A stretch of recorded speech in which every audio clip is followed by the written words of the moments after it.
Echoes of Ash, Chapter 1 and 2. Chapter 1. The Scribed Dust.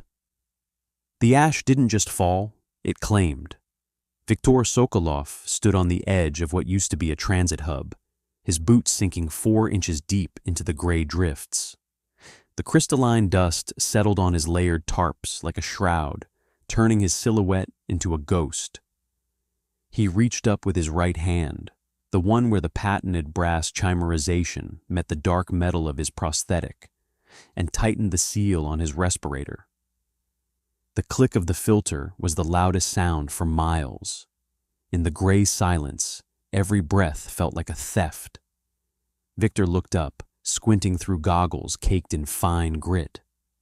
Above him, the lid was a suffocating ceiling of sulfur-thick clouds, lit only by the distant, sickly amber of a dying filament lamp hanging from a rusted girder.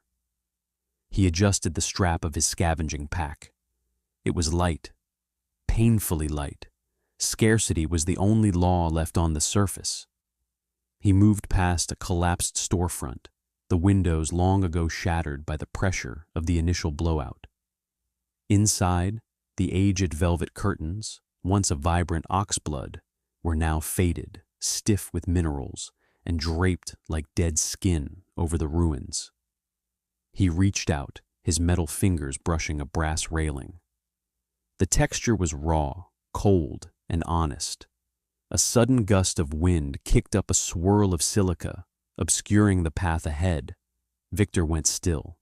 He didn't move a muscle. In this world, sound was a luxury, and survival was a game of statues.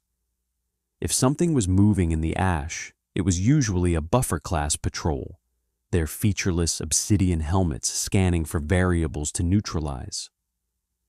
But there was only the wind and the scratching, the persistent, maddening sound of the silica hitting his goggles, trying to get in, trying to bury him while he was still standing.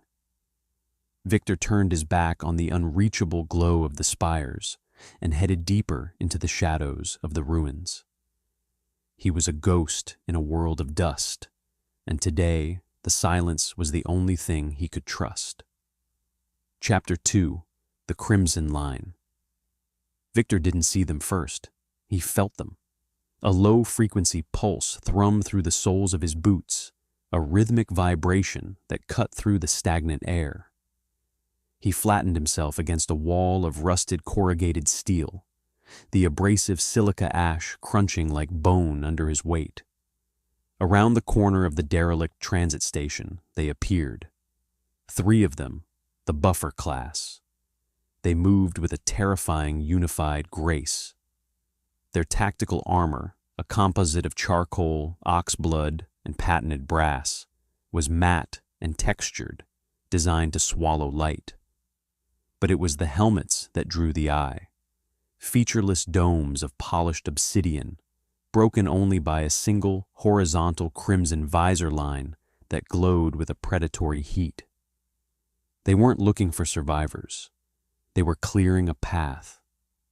One of the enforcers stopped, its helmet tilting toward the shadow where Viktor hid. The crimson light of its visor cut through the gray twilight, reflecting off the particulates in the air like a laser through smoke.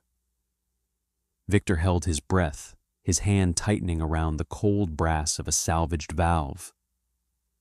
To the spires, the people on the surface were just debris to be managed.